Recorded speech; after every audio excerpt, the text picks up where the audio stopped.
सागर जिले के राहतगढ़ में शासकीय कन्या छात्रावास का हाल किसी सरकारी अनदेखी की जीती जागती मिसाल बन गया है। मंगलवार को राहतगढ़ एसडीएम अशोक सिंह ने निरीक्षण किया, जिसमें कई चौंकाने वाली अनियमितताएं सामने आई। निरीक्षण के दौरान एसडीएम के साथ राहतगढ़ तहसीलदार और पटवारी भी मौजूद रहे।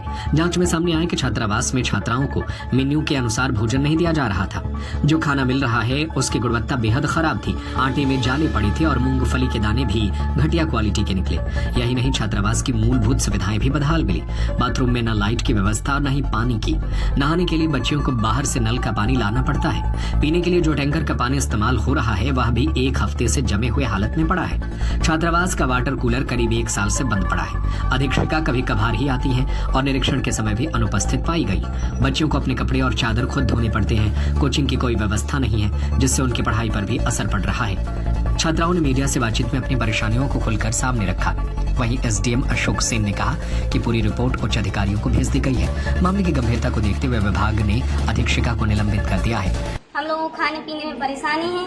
हम लोगों को यहाँ सही खाना नहीं दिया जाता। दोनों टाइम रोटी सब्जी के अलावा कुछ नहीं दिया जाता। एक टाइम दाल देंगी और पोहा, और नाश्ते में मुरमुरे और पोहा के अलावा कुछ नहीं दिया जाता। और कोई लड़की कुछ बोलती है तो उनको हॉस्टल से निकालने की धमकी दी जाती है। मीनू का पालन नहीं करते? मीनू का पालन नहीं किया जाता है। यहाँ पे बोलती है यहाँ पढ़ने के लिए रह रहे, खाने के लिए नहीं। कोई तुम घर से नहीं लेके आ रहे।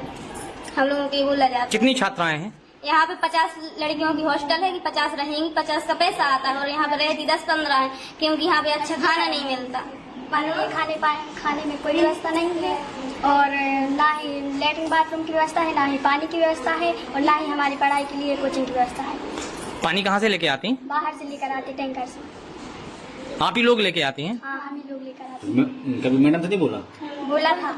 और टैंकर में भी पानी गंदा आता है।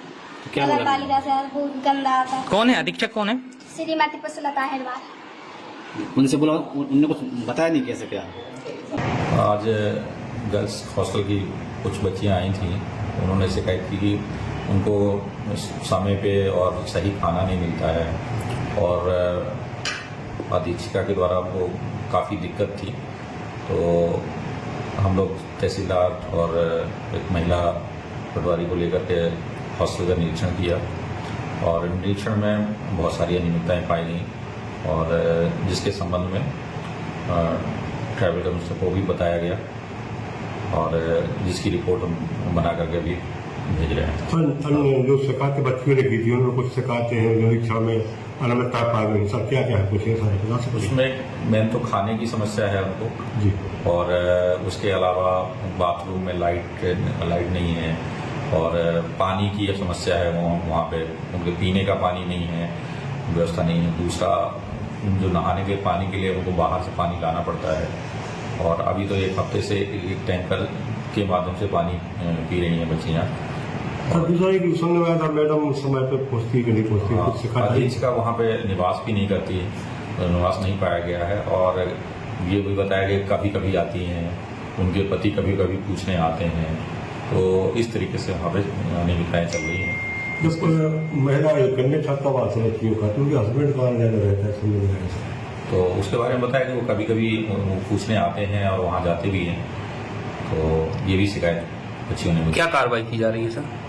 उसके संबंध में हमने उनके जो ट्राइबल के विभाग के अधिकारी हैं उनसे बात की है और उनको हम रिपोर्ट भेजे हैं उनकी कार्रवाई के लिए।